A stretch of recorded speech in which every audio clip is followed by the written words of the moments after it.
The moment Cynthia stood up in the middle of the church and pointed straight at me, I knew something awful was coming. Her voice cut through the quiet like a knife. "That's the woman who begged my husband to take her back." Every head turned. The air shifted. People stared at me like I was some pathetic character in a drama they hadn't been warned about. I felt my throat tighten, my chest burn. I wanted to vanish. I didn't cry. I didn't defend myself. I bit my lips so hard it almost bled. I sat there perfectly still, trying to keep the shame from spilling out of my eyes. She wasn't finished. Cynthia let out a sharp laugh and added, "I almost feel sorry for her." I looked down at my hands. My fingers were trembling. I had only come for my son, for Ezra. It was his special day. I had no idea his father's new wife would try to destroy me in front of everyone. But before I could stand up and walk out, Ezra let go of my hand. He stood up, walked calmly to the front of the church, and asked the pastor for the microphone. I barely had time to react. He turned toward the crowd, holding that mic like it weighed nothing, and said, "There's something you all deserve to know about my mom." The entire room froze. No one said a word. Even Cynthia went silent. And in that moment, as my 12-year-old son faced a room full of adults, I knew something was about to change. I hadn't stepped inside that church in almost 3 years. Everything looked exactly the same. The faded red carpet, the dusty wooden pews, the cross behind the pulpit catching the sunlight just right, but it felt different. Not because the building had changed, but because I had. My name is Amara Whitlow. I'm 34, a mother of 1, and officially divorced for 1 year and 7 months. I never planned on being a single parent. I never imagined I'd be sitting alone in the same church where I once stood in a white dress, smiling at a man I thought would love me forever. When my mother, Gloria, told me there was going to be a special youth service at the church and that Ezra was invited to be part of the dedication, I hesitated. I knew who else would be there. Darren, my ex-husband, and her, Cynthia, the new wife, the one he married less than 6 months after our divorce was finalized. "Ezra wants you there," my mother said, brushing her hand over my shoulder as we stood in my kitchen that Tuesday night. "You don't have to stay long. Just come for him." I agreed, because I couldn't bear to let him look into the crowd and not see me. That Sunday morning, I wore a soft blue dress I found on sale and tied my braids back into a neat bun. I practiced my smile in the mirror, but nothing could hide the nerves in my eyes. Ezra came into the room while I was checking my earrings. He wrapped his arms around my waist from behind. "You look pretty, Mom," he said, voice muffled against my back. I kissed the top of his head. "Thank you, baby." Ezra is 12, but thinks like he's 15. Too observant, too wise. He noticed things most kids didn't. He never asked me why his dad left. He just watched the quiet dinners, the nights I thought I was hiding my crying, the way I folded his father's leftover clothes and put them into boxes without a word. We pulled into the church parking lot and I sat in the car longer than I should have, staring at the doors. My stomach was twisting. My palms were cold. Gloria looked over at me, gently touched my hand and said, "You belong here just as much as anyone else." Inside, the music was already playing. The sanctuary was almost full. I spotted Darren near the front, his arm around Cynthia's shoulder. She looked back and made brief eye contact with me. No smile, no nod. Just a look that said, "You're nothing now." We sat toward the middle, close enough for Ezra to be seen when his group was called up, but far enough away that I didn't have to breathe the same air as Darren.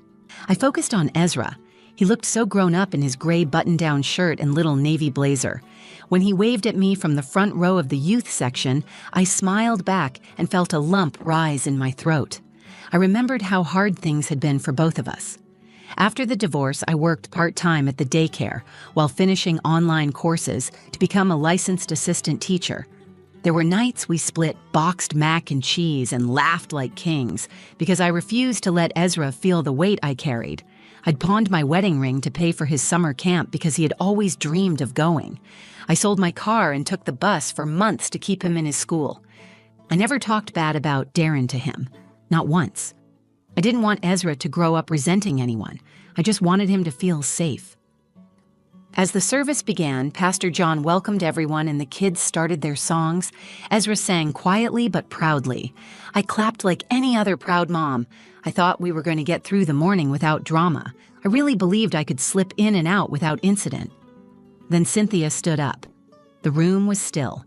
Pastor John hadn't even invited testimony, but she walked to the front like she owned the place. She smiled wide and asked for the microphone. I felt my stomach turn. My mother leaned in and whispered, "Ignore her. Just breathe." I tried, but I could already see where it was going. The smug smile, the sideways glance, the way Darren shifted uncomfortably in his seat. I sat there in silence, bracing myself. I came to that church to support my son, but Cynthia came for something else entirely, and I was about to be the target. Cynthia stood at the front of the church with the confidence of a woman who believed she couldn't be touched. She flipped her hair back and gave the congregation a bright, rehearsed smile. Pastor John, clearly unsure what she was doing, held out his hand to gently take the microphone, but she shook her head and kept talking. "I just want to thank God," she said, her voice too loud, her tone too sweet, "because when He closes one door, He opens another." A few people nodded politely. A few clapped. She wasn't done. She looked right at me, then back at the room. "And I especially want to thank Him," she continued, "for saving my husband from going back to a place he was never meant to be." People began to shift uncomfortably in their seats. She turned toward the front row where Darren sat, not moving a muscle. "That's the woman who begged my husband to take her back," she said, pointing at me. "She's sitting right there." Gasps rippled through the church like a sudden storm. Every eye turned toward me. Someone in the back muttered something under their breath. I sat frozen. My heart slammed against my ribs like it was trying to get out. My mother reached for my hand, but I didn't grab it. I was trying not to fall apart. "I mean," Cynthia added with a bitter laugh, "it's a little desperate, don't you think?" Pastor John stepped forward quickly. "All right, let's redirect our attention to the youth. That's what today is about." Cynthia backed away, finally handing the microphone back. She shrugged like it was no big deal, but the damage was done. No one looked at the stage anymore. No one cared about the kids. All eyes were on me. I couldn't breathe. My face felt hot. It wasn't anger at first. It was shame, humiliation, a sick heaviness pressing down on my chest. I had worked so hard to hold my dignity together, to never speak a bad word about Darren, to let him move on with his life. And this is what I got. Ezra was sitting with the other kids at the side of the pulpit.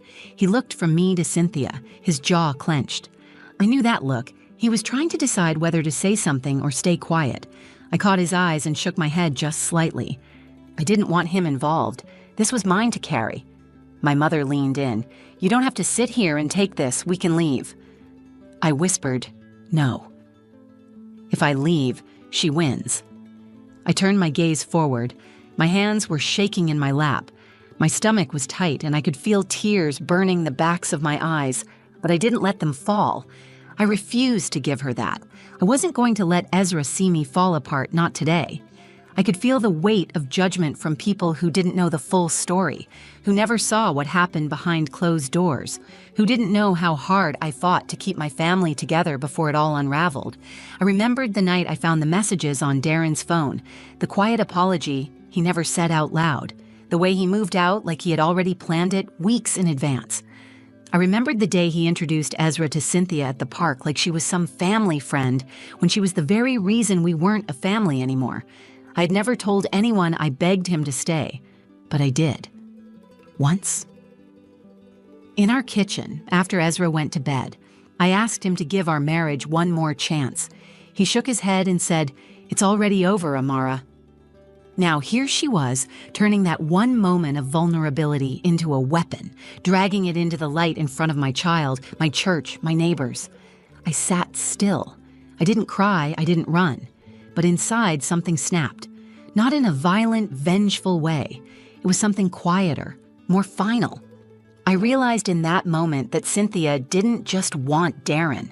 She wanted to erase me, to humiliate me so deeply that I would never lift my head again. I refused to give her that victory. I looked at Ezra again. He was watching everything. His eyes were darker now, not with confusion, but with purpose. Before I could say a word, he stood up. He walked down the steps from the youth section without looking back at me, moving slowly, but with a quiet kind of power.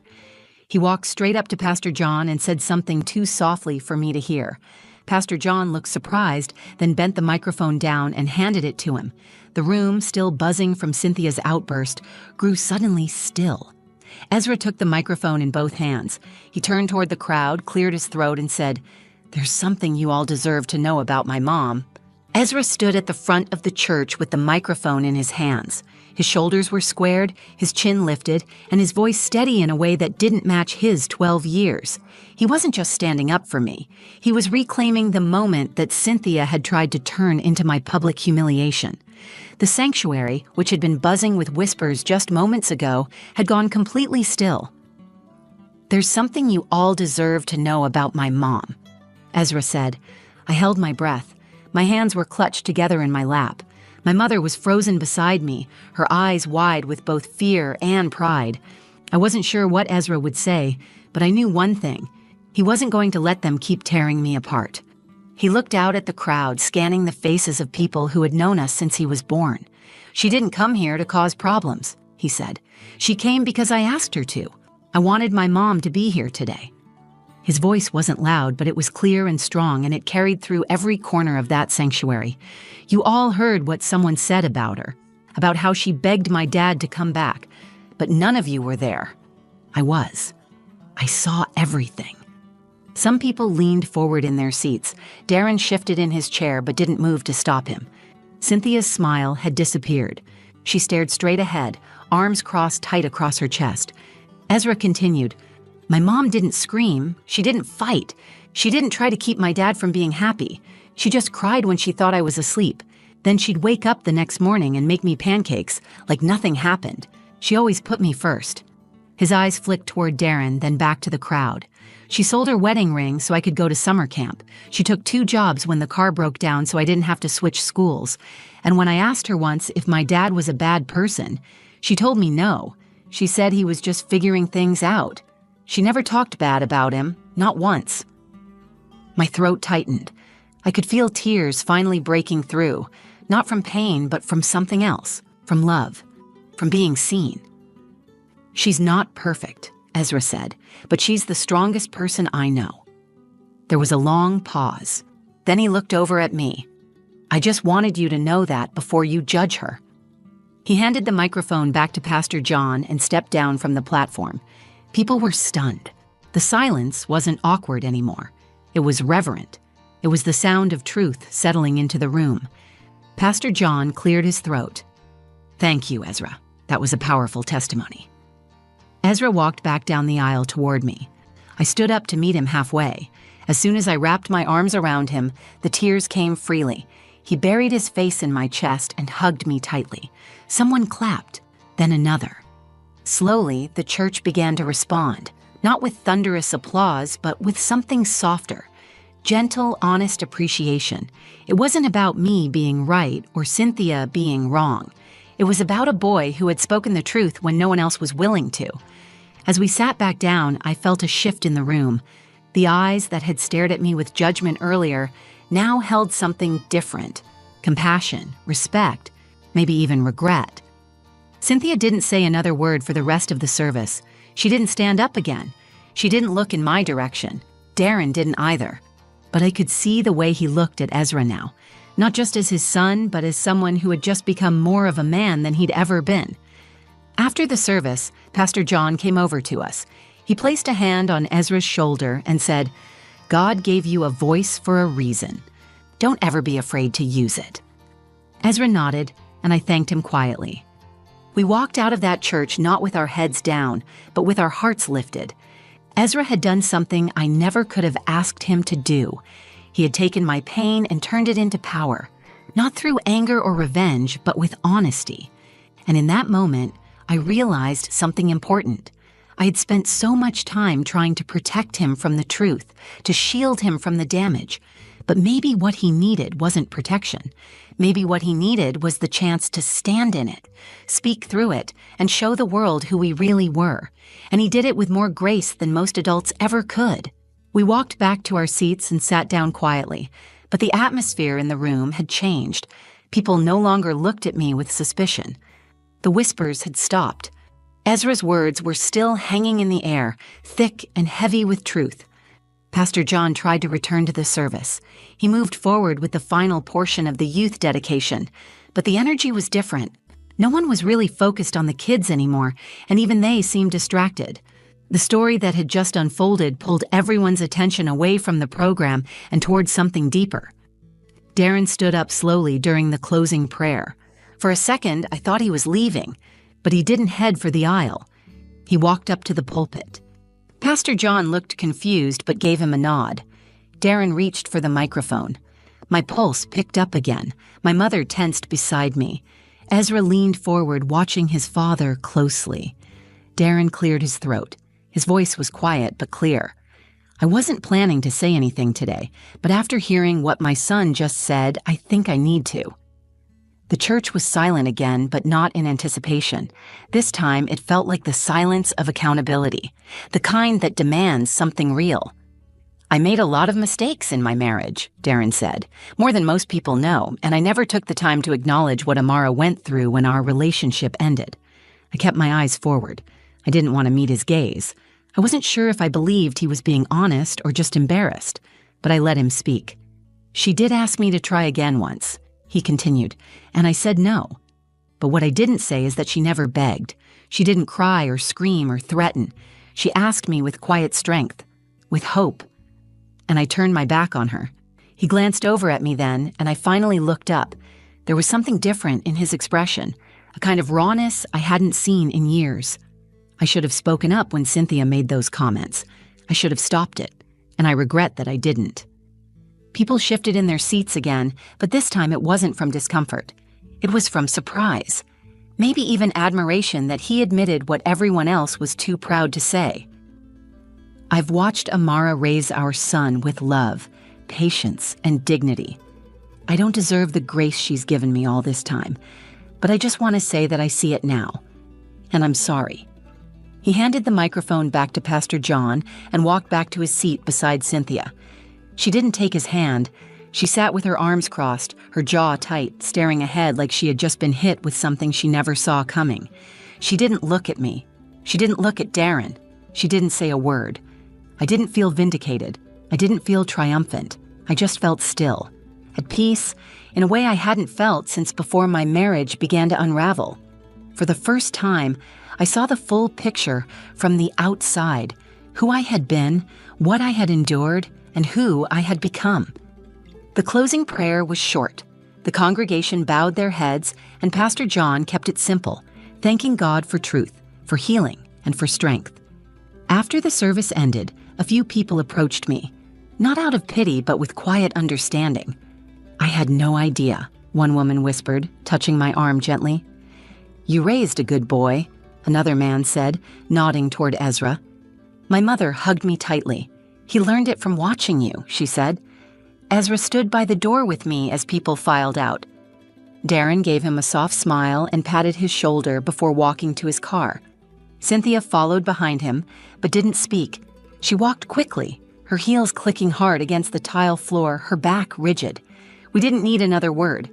Her silence said enough. Outside, the sun was bright. Ezra and I walked to the car hand in hand. Are you okay, Mom?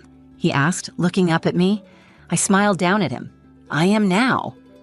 There were no big scenes in the parking lot, no dramatic exits, just a quiet kind of closure, the kind that doesn't come from shouting or revenge, but from truth being spoken out loud by someone you love.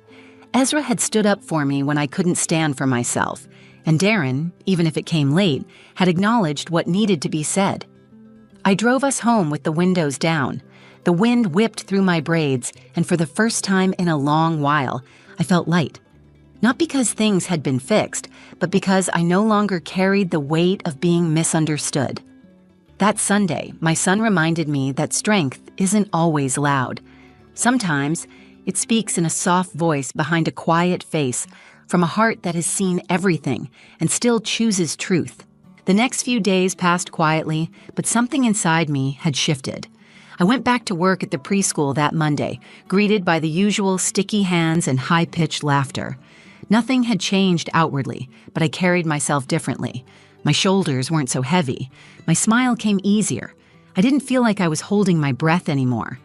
That evening, I stood at the stove while Ezra sat at the kitchen table, working on his math homework. The smell of garlic filled the air.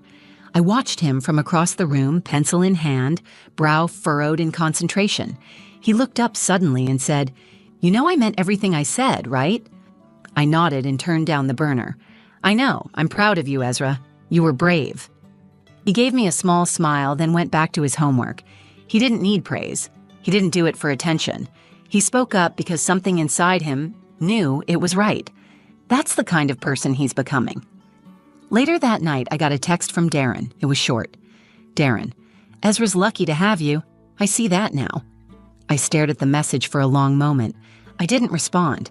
Not out of anger, but because there was nothing else I needed to say. I wasn't looking for closure from him anymore. I had already found it. The next Sunday, I returned to the church, not for any special service, just a regular one. I wanted to see how it would feel. When I walked in, a few people greeted me with warm smiles. One woman hugged me. Pastor John waved from across the room. I didn't feel small. I didn't feel invisible. I sat down in the pew, and for the first time in a long time, I felt like I belonged. After the service, Pastor John approached me. He asked if I'd consider helping lead the new support group for single parents they were launching. I hesitated for a second, then said yes.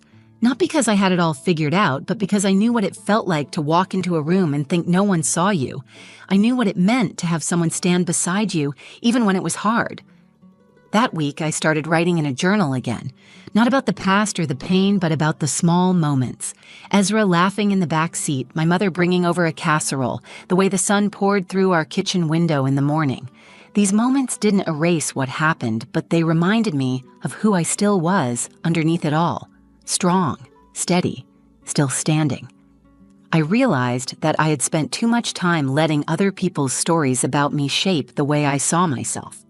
Cynthia wanted to humiliate me.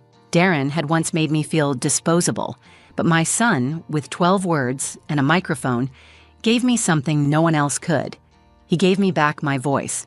People like to talk about resilience like it's some big dramatic thing, but sometimes resilience looks like showing up anyway. Sitting in the same church where you were humiliated, not because you want to prove anything, but because it's where your story deserves to be heard. Sometimes it looks like making dinner, helping with homework, walking past the people who once judged you, and smiling anyway. It's not loud, it's not flashy, but it's real. Ezra taught me that strength doesn't always come from adults. Sometimes it rises from a child who's been watching quietly, who sees the truth long before the world catches up.